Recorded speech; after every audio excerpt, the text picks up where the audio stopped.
antes da fundação do mundo, Ele já anteviu, pensando na sua criação, Ele já anteviu todas as coisas. E o que é mais importante ainda, todos os nossos dias já foram contados por Ele.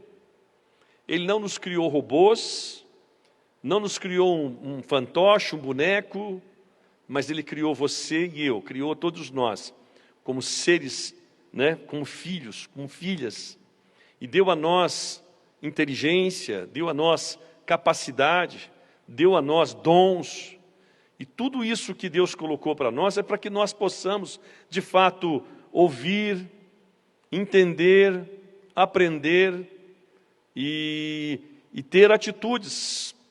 E a palavra de Deus diz assim, olha, quando o Senhor está falando ali com Caim no paraíso, né? Ali logo depois de ser expulso do paraíso ali, então o Senhor diz a Caim, olha Caim, cuidado, que o seu desejo está rodeando você. Toma cuidado, porque cabe a você dominá-lo. Então o Senhor não nos fez pessoas programadas para se fazer ou se decidir. Não, Ele fez você uma cabeça pensante, como tem o privilégio de pensar e decidir. Decida. Amém? Então, nesse momento, eu já convoco você, decida confiar em Deus, decida esperar em Deus, decida entregar a sua vida a Deus, a sua família a Deus, os seus problemas, as suas dificuldades, as suas fraquezas, as suas fragilidades a Deus. Ele é fiel e justo para cuidar dos seus. Portanto, descanse em Deus. Descanse em Deus. Mas eu creio que Deus está realmente muito triste com tudo o que tem visto, né? ou aquilo que Ele já anteviu. Então, Deus, antes de criar o mundo, de nos criar, Ele já anteviu, Ele já entristeceu lá, pensando em nós. Pensando no ano de 2020, por exemplo, no carnaval, nas pessoas ali, né, deliberadamente, naqueles desfiles, fazendo chacota da pessoa do Senhor Jesus. É uma coisa muito ruim, muito triste, deprimente, deplorável, lamentável. E o que é pior é de ver tantas pessoas que, assistindo isto, ainda ficam ali aplaudindo, sorrindo. Não tem nada a ver não, isso aí é normal, isso é um teatro, isso é apenas uma encenação. Deus não olha para essas coisas não. Deixa eu te dizer uma coisa, Deus olha assim. Deus está olhando todas essas coisas. E a palavra do Senhor diz que antes mesmo que saia uma palavra da minha boca, Ele já conhece a intenção do nosso coração. Ele já conhece a intenção do coração do homem. E certamente Deus tem se entristecido muito com aquilo que Ele tem visto. Eu tenho visto aqui, o nosso Brasil, por exemplo, essa coisa horrorosa que nós estamos vivendo, né?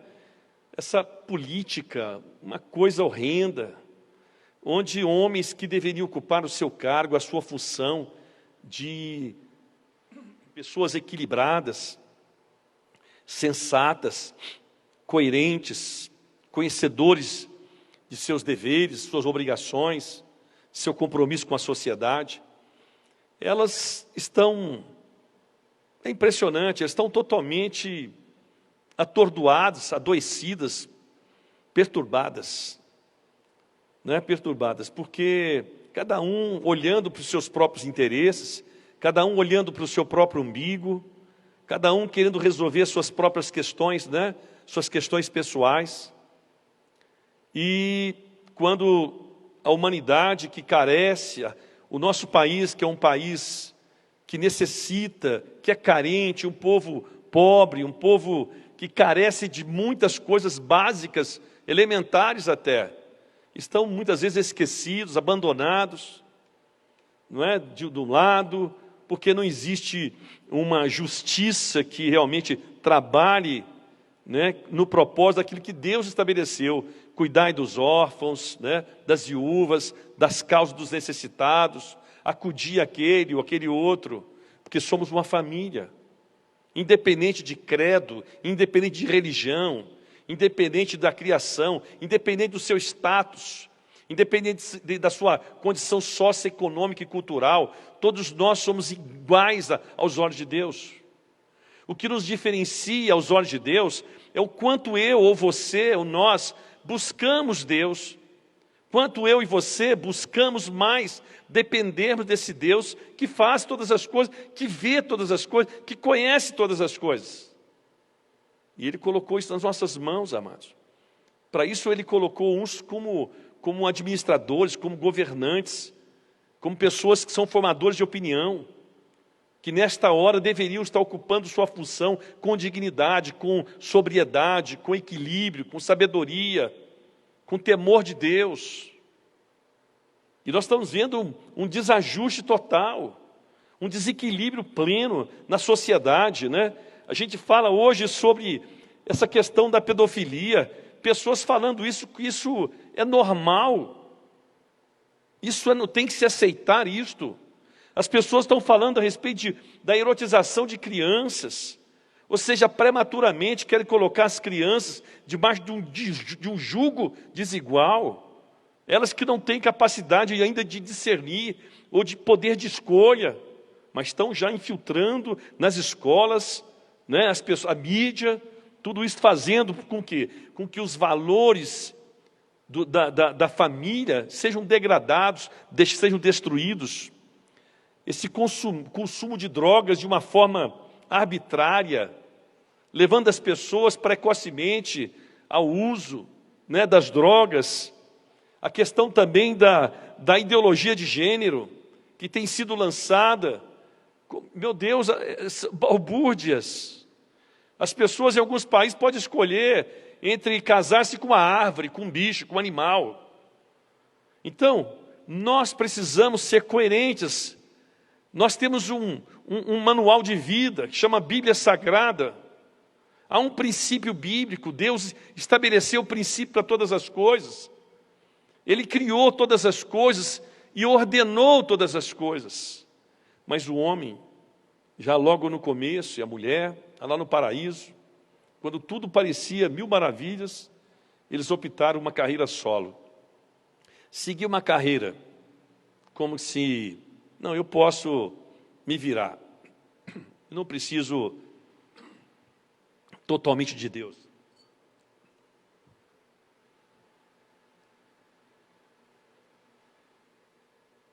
Isso, naturalmente, comprometeu todo o processo.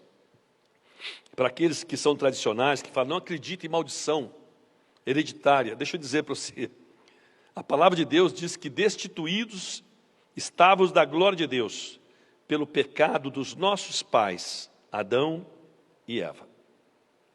Então, houve uma ruptura na relação do Criador e a criatura. E tudo isso aconteceu durante todo o Velho Testamento, né? E até a pessoa de Jesus Cristo vir a este mundo, e através da sua enorme graça e misericórdia, veio trazer uma reconciliação a todos quantos queiram. E nós ouvimos aqui agora, eis que estou à porta e bato. Se ouvirdes a minha voz e abrirdes a porta do teu coração, da tua casa, eu entrarei nela. Eu vou cear com você, eu vou ter intimidade com você, e você vai ter intimidade comigo. Então, meus amados, a gente precisa se ater a isso. E eu meditava essa semana de Jeremias, o profeta Jeremias, e eu fico assim, perplexo, né? Porque parece que está falando a respeito dos dias de hoje, falando a respeito quando o Senhor envia o profeta para comunicar a nação de Israel, né, sobre a cidade de Jerusalém, sobre as nações, as cidades que estavam vivendo um pecado terrível. As pessoas estavam abandonando, as pessoas estavam deixando os princípios do Senhor, né? Então Judá, Jerusalém, eles estavam dispersos. E aí o Senhor envia então Jeremias para comunicar a eles da sua indignação diante da atitude dos homens. E ele mesmo diz para Jeremias, olha, eles não vão seguir, eu sei que não vão. e eu terei que castigá-los, eu terei que repreendê-los.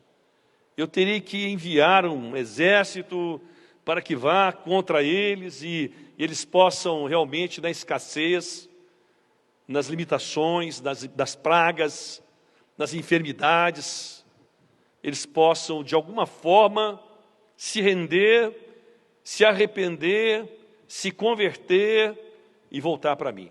Diz assim a palavra do Senhor: eis que vem dias, diz o Senhor, em que castigarei a todos os circuncidados, juntamente com os incircuncisos, ao Egito e a Judá, e a Edom, e aos filhos de Amon, e a Moabe, e a todos que cortam os cabelos nas têmporas e habitam no deserto, porque todas as nações são incircuncisas, e toda a casa de Israel é incircuncisa de coração. Olha só, olha o que esse texto está falando para nós.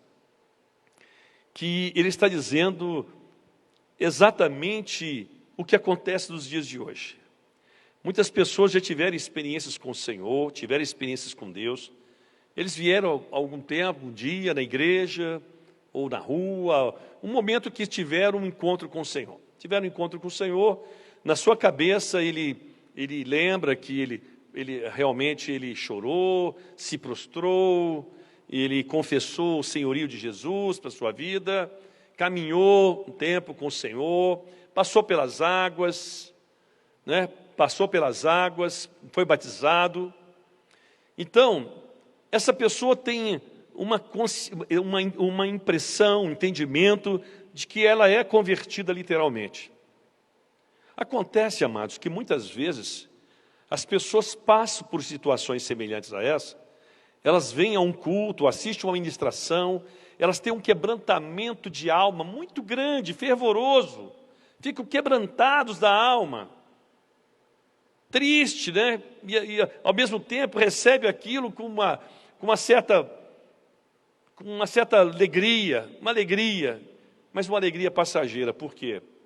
Porque na realidade o coração dela não foi transformado. O coração dela continua incircunciso. Porque a circuncisão, para quem não sabe, né, era um sinal, uma marca que o povo judeu tinha. Era uma orientação que o Senhor havia dado para que todos os recém-nascidos, depois de alguns dias, ele cortava-se o prepúcio, né, do órgão masculino. Então, cortava-se o prepúcio e ali era a marca que deixava, então, naquela criança, que ele tinha a marca da promessa. Então, muitas pessoas, nesse entendimento de que eles têm a marca da promessa, eles viveram uma vida mais ou menos, achando que, por ter sido circuncidado, ele tem direito das promessas de Deus. Então, amados, olha, ele está dizendo aqui, olha, o meu povo, aquele circuncidado, o povo judeu, que está se misturando, né? Ou a igreja, aquelas pessoas que têm a marca ali, que receberam o batismo e tudo mais, está vivendo no meio de um povo incircunciso, ou seja, de um povo que não conhece a Deus, um povo que está aí dentro da política, dentro da administração pública, dentro do governo, das pessoas, do mundo, colega de trabalho, de escola, enfim, pessoas que ignoram a respeito de quem de fato Deus é. E o Senhor está dizendo, olha, vocês circuncidados, que convivem no meio dos incircuncisos, vocês ainda têm um coração incircunciso. O coração de vocês ainda não é convertido. Eu imagino que aquelas pessoas, quando viram aquela cena, né, grotesca ali, do demônio surrando a pessoa, né, aquele personagem ali, da pessoa de Jesus, tipificando ali, né? No Carnaval do Rio de Janeiro, São Paulo também teve lá, né? Eu fico assim, eu imagino que muitas pessoas que aplaudiam, que sorriam, achavam aquilo um espetáculo, né? Plausível de palmas, né? Plausível de ser elogiado, de fazer. Na verdade, queridos, são pessoas que tiveram já a marca, foram batizados, tiveram um encontro com o Senhor, mas estavam fazendo pouco caso, fazendo chacota da pessoa do seu Criador. Então, imagino, querido, que tudo isso que nós estamos vivendo, que o mundo está passando, tem um propósito aí.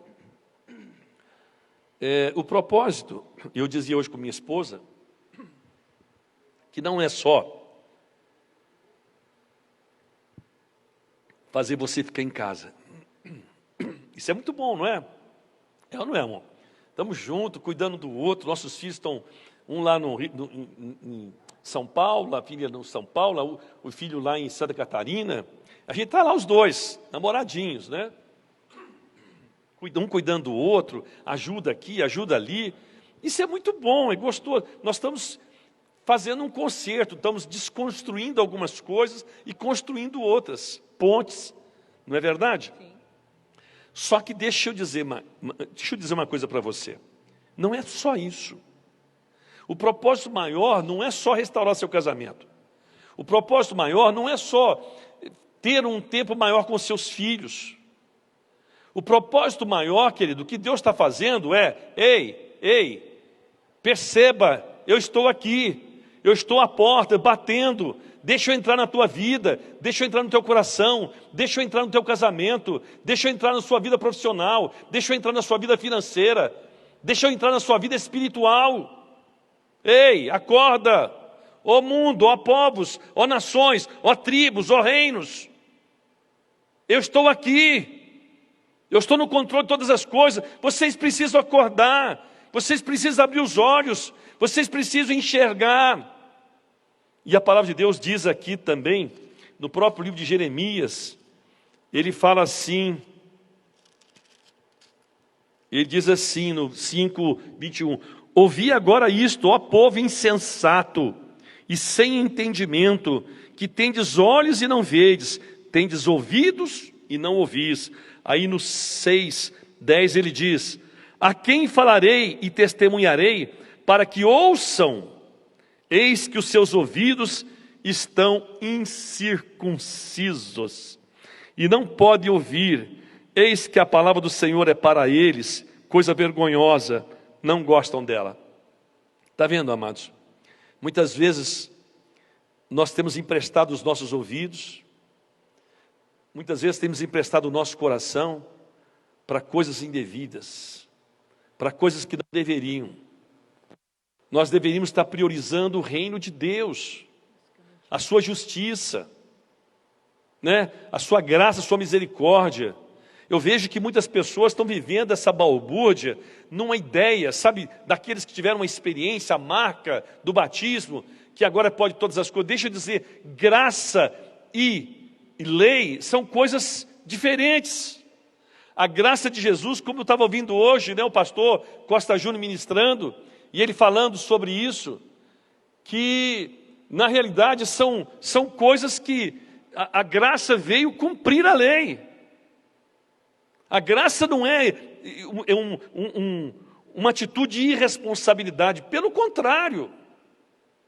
A graça ela cobra, a graça exige de mim, a graça exige de mim santidade, a graça exige de mim comprometimento, a graça exige de mim atitude, a graça exige de mim coerência, a graça exige de mim mais responsabilidade, mais né, que estava ali em Jerusalém, os israelitas, e estavam dizendo, que isso, Jeremias, não é bem assim não, a coisa não é assim, não é bem isso que o profeta está querendo dizer não, vamos deixar por menos, né? Está radical. Está radical demais.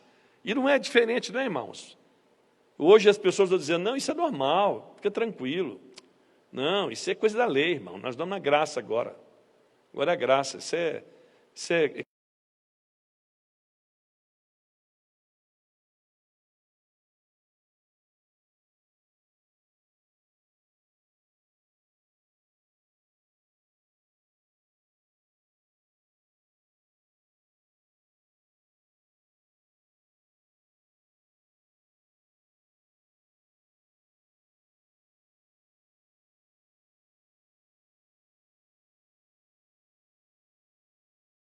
Amém, meus irmãos? Então, isto requer de nós, Jeremias 6 aqui, Jeremias 6.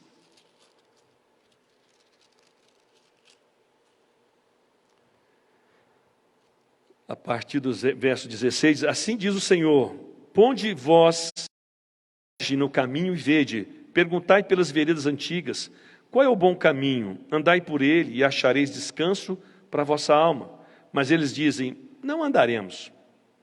Também pus atalaia sobre vós, dizendo: estai atentos ao som da trombeta.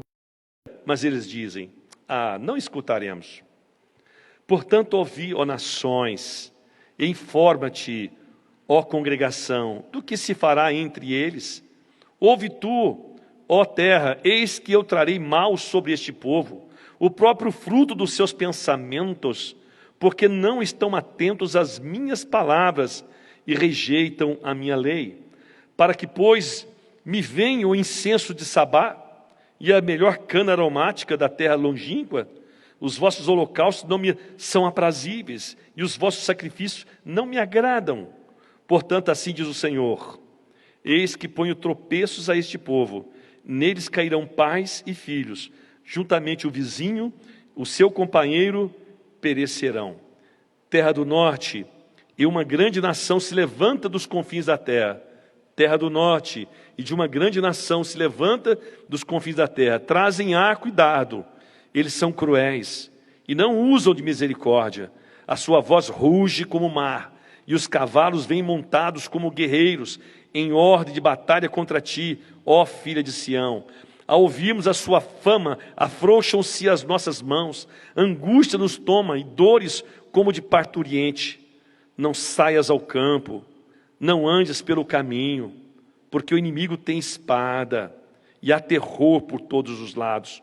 Ó filha do meu povo, cinge-te de cilício e revolve-te na cinza, pranteia como por filho único, pranto de amarguras, porque o teu súbito virá o destruidor sobre nós. Então, amados, está aí o que o Senhor diz, então, através de Jeremias, para que a gente realmente possa acordar, atinar. Não é? O Senhor está nos chamando a um arrependimento. O Senhor está nos chamando realmente uma igreja que realmente se compadece do seu próximo. Uma igreja que tem temor do Senhor. Sabe o que é temer a Deus? Dentre muitas coisas que podemos dizer, temer a Deus é odiar o mal. Temer a Deus é odiar o pecado.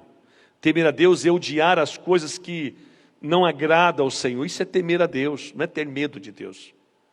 Então, amados, diante de tudo isso que está acontecendo, todos nós estamos afligidos. Todos nós estamos. Amanhã é aniversário da minha esposa, né?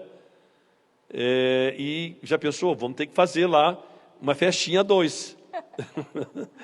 Né? Não podemos sair, não podemos fazer outras coisas, né? Que não seja estar juntos ali.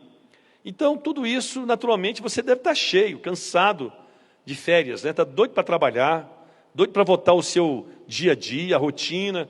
Aquilo que estava tão ruim para você, você está doido para voltar nela. Você está doido para estar lá, aguentando lá, né? Encheção de um, de outro. Você está doido para voltar à sua rotina do dia a dia. Porque você já não está aguentando mais esse isolamento, né? É realmente difícil. Porém, a gente tem que ter paciência, amado, paciência. Calma, o Senhor está dizendo, calma, calma, eu estou no controle de todas as coisas, eu não perdi o controle de nada, eu quero realmente fazer algo novo. Eu acredito, queridos, que nós nunca mais seremos as mesmas pessoas. Eu acredito que a partir da finalização desse... Porque finalização eu não diria, porque é assim, a virose termina uma, começa a outra. É uma praga hoje, amanhã vem outra. Ué, não foi diferente lá no Egito? Deus mandou 10, né? 10 pragas, 10 pragas. E nós estamos vivendo. Esses dias eu vi alguém dizendo assim, que saudade do meu tempo, onde praga era tirar piolho na cabeça. A única praga que a gente tinha naquela época era um piolho. Agora não, agora é chikungunya, é isso, é aquilo, e né? É terrível, mas Deus está no controle de todas as coisas. Deus quer realmente levantar um povo guerreiro, um povo intrépido, um povo ousado, um povo submisso à vontade de Deus, um povo que ame a palavra do Senhor, que ame a Deus. E eu quero compartilhar mais um texto da palavra de Deus com você, que está aqui no livro de Joel. E Joel, ele também retrata uma situação bastante parecida, porque ele começa assim, em Joel capítulo 1, palavra do Senhor que foi dirigida a Joel, filho de Petuel. Ouvi isto, vós velhos, escutai todos os habitantes da terra. Ei, aconteceu isto em vossos dias, ou nos dias dos vossos pais? Narrai isto aos vossos filhos o façam a seus filhos, e os filhos destes a outra geração. O que deixou o gafanhoto, preste atenção, vê se você associa isso com alguma coisa nos dias de hoje. O que deixou o gafanhoto cortador, comeu o gafanhoto migrador. O que deixou o migrador, comeu o gafanhoto devorador. O que deixou o devorador, comeu o gafanhoto destruidor. Isso lembra quem, irmãos?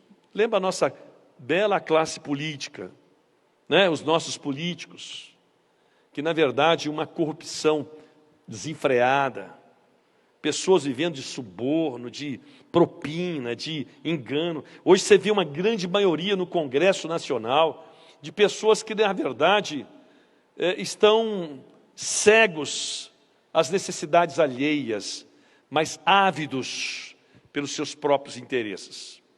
Eles defendem com unha e dentes todos os seus interesses pessoais, mas estão descartando ter que cooperar, que ajudar, que abrir mão de alguma coisa, infelizmente, né? E o nosso país está passando por uma situação dessa. Está passando por um momento delicado, um momento difícil. E o que eu fico mais abismado é que às vezes as pessoas até me criticam, pastor, você é político? Eu falei, não, não sou político. Eu sou uma pessoa que, na verdade, eu estudo, eu fico inteirado da realidade e muito cedo eu me aderi a esse tipo de pensamento. Muito cedo eu fui uma pessoa assim, que se chama de revolucionário, né? Mas um revolucionário de pés no chão, não é um revolucionário rebelde, não sou. Eu até, tudo que fazia era dentro de conformidade, dentro da lei, dentro daquilo que realmente é necessário, que é correto. Mas quando chega uma autoridade para mim e dispara, eu parava. Então, muito cedo eu comecei nesse processo, né? Desde os meus 16 anos de idade, quando eu frequentava uma igreja tradicional e vivia naquela época, né, onde os militares assumiram o comando da nação brasileira, e eu via que que havia uma insegurança dos chamados evangélicos se envolver com política. E eu falei, mas isso não está certo, eu tenho que ensinar essas pessoas, orientar essas pessoas, que ela tem o seu papel fundamental na sociedade. Nós não podemos delegar às pessoas que não sabem escolher o candidato errado para ocupar a direção de uma nação. Eu me lembro que depois nós criamos um jornal que foi revolucionário dentro da igreja tradicional, chamava lá o TNT, Trinitro Tolueno, lá em Guaratinguetá, né? Até o dia em que o nosso pastor, o bispo, chegou para nós, era um menino, jovenzinho, ele disse, olha, vocês param que esse jornal é hoje, nós não queremos mais. Tinha até um psiquiatra que participava nosso jornal, doutor Naor, na época, né? Nos ajudava muito. Depois eu fui para a faculdade, nessa mesma época em que ainda havia domínio, e criamos um outro jornal. O jornal chamava o Broca 35, que em São Paulo é muito comum dizer, né? Tal coisa é broca, é muito difícil. Então, como na odontologia existe uma broquinha que chamava Broca 35, nós criamos esse Broca 35. Só que naquela época nós não tínhamos liberdade de colocar os nomes, a gente usava pseudônimos. Eu era o Mosco, o Sombra, o Mancha. Eram 3 pessoas que compunham esse jornal. E esse jornal aparecia na faculdade, ninguém sabia de nada, e lá nós trabalhávamos, conseguimos um regimento interno da faculdade, da universidade, e falávamos sobre os direitos dos alunos. E colocava naquele jornal até o dia em que alguém chegou do DOPS para mim, que me conhecia. Ele disse, olha, Vanderlei, eu acho que você faz parte desse jornal. Vocês acabam com o jornal agora, ou infelizmente o reitor nos chamou, nos convocou para descobrir quem são os elementos. Então, é só para você entender que eu sempre fui envolvido com isso, de formar opinião nas pessoas, mas de fazer aquilo que é correto. E esse papel é seu também, é meu, é nosso. Nós não podemos ficar aqui à mercê das pessoas que erradas, escolhendo as pessoas ao bel prazer deles. Então nós temos sim que olhar para a nossa nação, que fazer a escolha correta, ter atitude, coerência. Então isso realmente é algo que eu tenho vivido isso. E isso é importante, a gente colocar o nosso país em ordem. Estamos vendo um movimento, só não vê quem não quer, amados. E o que eu estava dizendo, o que me impressiona é ver pessoas preparadas, pessoas estudiosas, pessoas inteligentes, que optam muitas vezes em defender coisas que são indefensáveis, defender pessoas que não têm argumento para defender pessoas assim. Amados, não estamos aqui para escolher A, B, C ou D, para defender partido A, B, C ou D. Nós estamos aqui para defender o reino de Deus e a sua justiça. E isso compete a nós também, no mundo real, no mundo visível, no mundo, né, em que vivemos, ter também as nossas coerências, as nossas atitudes de coerência. Muito bem. A palavra do Senhor também diz lá em Deuteronômio capítulo 8, que Ele nos levaria ao deserto para falar ao nosso coração, para enfim nos fazer bem. Então, meus amados, o deserto, ele é oportuno para o nosso crescimento. O deserto que estamos vivendo, Deus tem um propósito para isso. Aproveite bem o seu tempo, aprenda rápido, para você sair rápido dele. Não é para você ficar muito tempo no deserto. Não é para nós ficarmos muito tempo no deserto. É saber lidar com essas coisas adversas que acontecem no nosso dia a dia, lidarmos bem com isso. Porque saber lidar com a adversidade, saber lidar no deserto, isso não vai me fazer ansioso. Isso vai me deixar muitas vezes angustiado. Mas a ansiedade não.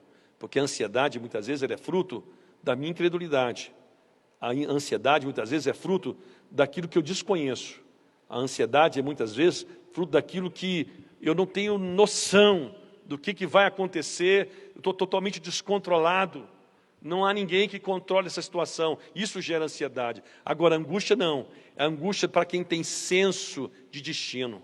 Para quem sabe que tem um propósito, que existe um Deus que está no controle de todas as coisas. Como Jesus angustiou, mas ele tinha senso de destino. Ele sabia que ele veio para esse propósito. E ele deveria morrer, cumprir o propósito, para que pudesse tirar as chaves do inferno e colocasse na mão da igreja. Amém, meus irmãos? Então é isso que eu queria trabalhar com vocês hoje, e para que eu e você possamos refletir a respeito da nossa vida. Chega de pecado, chega de ver essa mentirinha do gasto.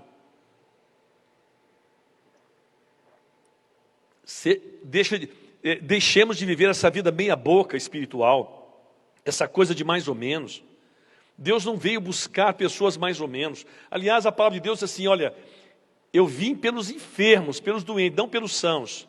E ele diz assim, olha, é melhor que você seja frio do que ser morno. Porque o morno eu vomitarei da minha presença. Então, amado, não seja meia boca, não vive uma vida medíocre, não vive uma vida de mediocridade, vive uma vida de integridade. Deus está chamando realmente filhos e filhas arrependidos, comprometidos com a verdade dEle, com a palavra dEle, e é o que Ele espera de mim e de você nesse mundo. Então, vamos aproveitar o nosso tempo. Aproveite esse tempo seu aí na sua casa, ore mais, busque a sua família, jejue, ore, busque o Senhor, ore com os seus filhos. Quanto tempo você tem gastado para orar com os seus filhos, com a sua esposa? Quanto tempo você tem gastado para ler a Bíblia, meditar na palavra? Mas você está preocupado se você vai perder o emprego, se você vai ter o que comer. Você está preocupado se o governo vai permanecer, se não vai permanecer. Você está preocupado com o dia de amanhã. O Senhor diz, viva hoje, confie em mim. Confie em mim. E aqui mesmo no livro de Jeremias, né? Perdão, Joel. E diz aqui, no capítulo 2, verso 12, diz assim, Ainda assim, agora mesmo, diz o Senhor, convertei-vos a mim de todo o vosso coração. Isso com jejuns, com choro e com pranto. Rasgai o vosso coração e não as vossas vestes. Convertei-vos ao Senhor, vosso Deus, porque Ele é misericordioso e compassivo, e tardio em irar-se, grande benignidade, e se arrepende do mal. Quem sabe, se não se voltará e se arrependerá, e deixará após si uma bênção, uma oferta de manjares e libação para o Senhor, vosso Deus. Tocai a trombeta em Sião, promulgai um santo jejum, proclamai assembleia solene, congregai o povo, santificai a congregação, ajuntai os anciãos, reuni os filhinhos e os que mamam, sai o noivo da sua recâmara e a noiva do seu aposento, chore os sacerdotes, ministros do Senhor, entre o pórtico e o altar, e orem, poupa o teu povo, ó Senhor, e não entregues a tua herança ao opróbrio, para que as nações façam escárnio dele, porque hão de dizer entre os povos, onde está o seu Deus? Então o Senhor se mostrou zeloso da sua terra e compadeceu-se do teu povo. Respondendo, lhe disse, eis que vos envio o cereal, o vinho e o óleo, e deles serei fartos, e vos não vos entregarei mais ao opróbrio entre as nações. Então é isso que Deus quer fazer, com você e comigo nesta hora, com cada um de nós. Deus quer realmente trazer um povo arrependido, um povo convertido, um povo transformado, um povo liberto. É isso que Deus quer fazer conosco, amados, em nome de Jesus Cristo. Eis que estou à porta e bato. Se ouvirdes a minha voz e abrirdes a porta, entrarei na tua casa e cearei contigo e você comigo.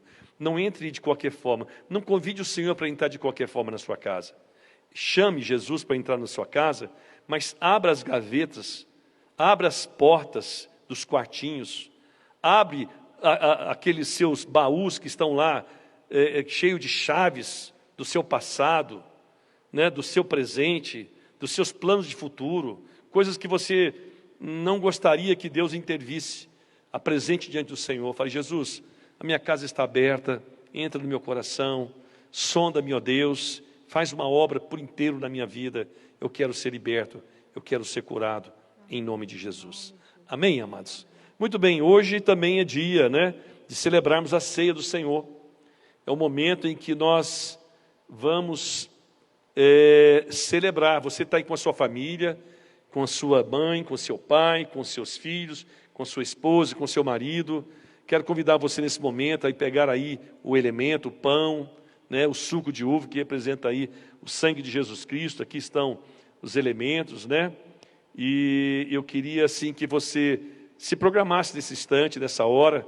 Eu vou pedir para minha esposa ler aqui um texto, né, que está em 1 Coríntios. Está aí, né? Pois recebi do Senhor o que também lhes entreguei, que o Senhor Jesus, na noite que foi traído, tomou o pão e, tendo dado graças, partiu e disse, isto é o meu corpo, que é dado em favor de vocês. Façam isso em memória de mim. Da mesma forma, depois da ceia, ele tomou o cálice e disse, este cálice é a nova aliança no meu sangue. Façam isso sempre que o beberem em memória de mim. Porque sempre que comerem deste pão e beberem deste cálice, vocês anunciam a morte do Senhor até que ele venha.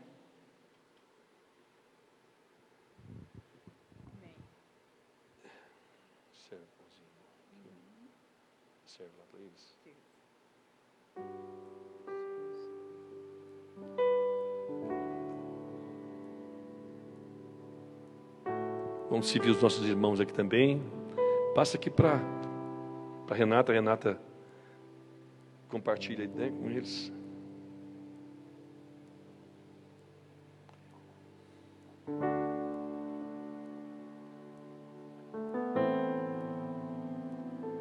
Bem, meus irmãos, esse é o momento então, né, em que nós celebramos a ceia do Senhor. Fazer isso em memória de mim, né? Anunciai a minha morte até que eu volte, diz o Senhor. Nós somos uma família. Nós somos uma família. Nós somos o corpo de Cristo. isso representa, né, unidade. Unidade. Temos as nossas diferenças, mas quando unimos a Cristo, somos iguais uns aos outros, todos iguais, não é?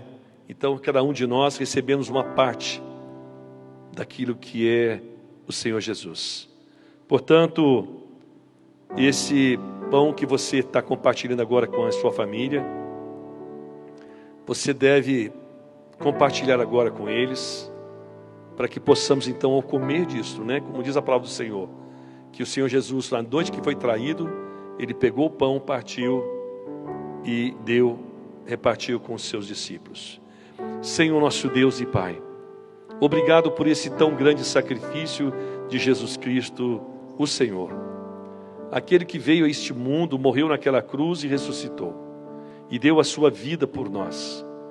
Deus, Ele realmente repartiu aquele corpo de dores, corpo de sofrimento, corpo de angústia, corpo onde realmente um sacrifício grande, que gerou tão grande salvação para nós. Obrigado pelo privilégio, ó Deus, de sermos seus filhos e filhas, por ter sido escolhidos por Ti, para fazermos parte da sua família. Obrigado, Senhor, em nome de Jesus, ó Deus. Pode comer do pão, querido.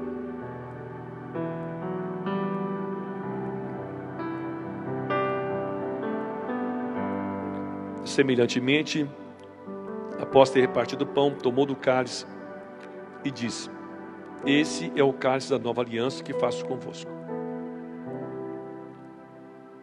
Este é meu sangue que é dado por vós, para a remissão dos vossos pecados.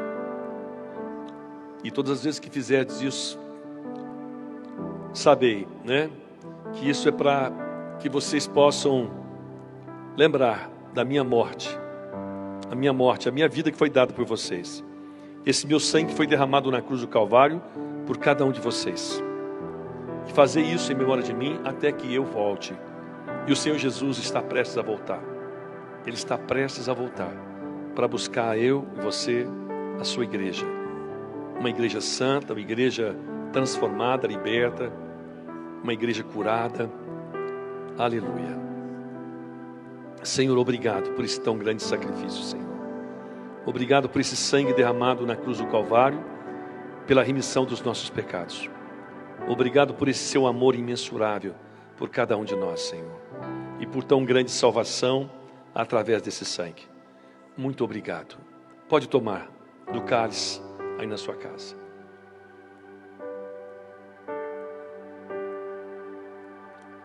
Aleluia. Obrigado, Jesus. Obrigado, Deus. Temos um cântico? Vamos ouvir um cântico mais, né? Em seguida, nós encerraremos em nome de Jesus.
Seu grande amor, amor.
Aleluia. Louvado seja o nome do Senhor. Querido Deus e Pai, obrigado, Deus, por mais esse momento de comunhão na Tua presença. Obrigado, Deus, pelo privilégio de estarmos aqui reunidos em Teu nome. Ó Deus, cada um em suas casas, ó Deus, podendo compartilhar desses elementos. Ó Deus, muito obrigado por tudo, Senhor. Abençoe essa vida que nos assiste agora, que está desgarrado, essa pessoa que está afastado, essa pessoa que ainda não teve um encontro com o Senhor. Deus, que o Senhor possa entrar no coração desse irmão, dessa irmã. Deus, traz a ele luz, Pai, para que ele se arrependa, ela se arrependa dos pecados, ó Deus, que volte, ó Deus, para o Senhor, que realmente tenha um encontro verdadeiro com o Senhor. Meu Deus, em nome de Jesus Cristo, pedimos também, Senhor, que o Senhor repreenda este mal que tem acometido as nações, repreende esta virose, Senhor. Deus, em nome de Jesus, traz cura, traz libertação à nossa nação, traz a bênção do Senhor, guarda as vidas dos teus filhos e filhos, seus lares, seus familiares, ó Deus, em nome de Jesus Cristo. Nós suplicamos, ó Deus, pela nação brasileira, pelas famílias brasileiras, cada uma dessas pessoas, Senhor Deus, proteja-nos, livra dos opróbrios, livra do mal, da peste diurna, noturna, Senhor, livra dos assetos do maligno, Pai, livra da violência deste mundo, de homens maus, de toda enfermidade de ordem, seja física, emocional, psicológica, espiritual. Guarda-nos para Ti mesmo, dá-nos a esperança, dá-nos a fé, dá-nos a confiança em Ti, Senhor. É o que nós clamamos e Te agradecemos, em nome de Jesus. Amém e graças a Deus. Que o amor de Deus Pai, a graça maravilhosa do Filho, a unção e a comunhão do Espírito Santo esteja com todos nesta hora. E todos dizem amém. Graças a Deus.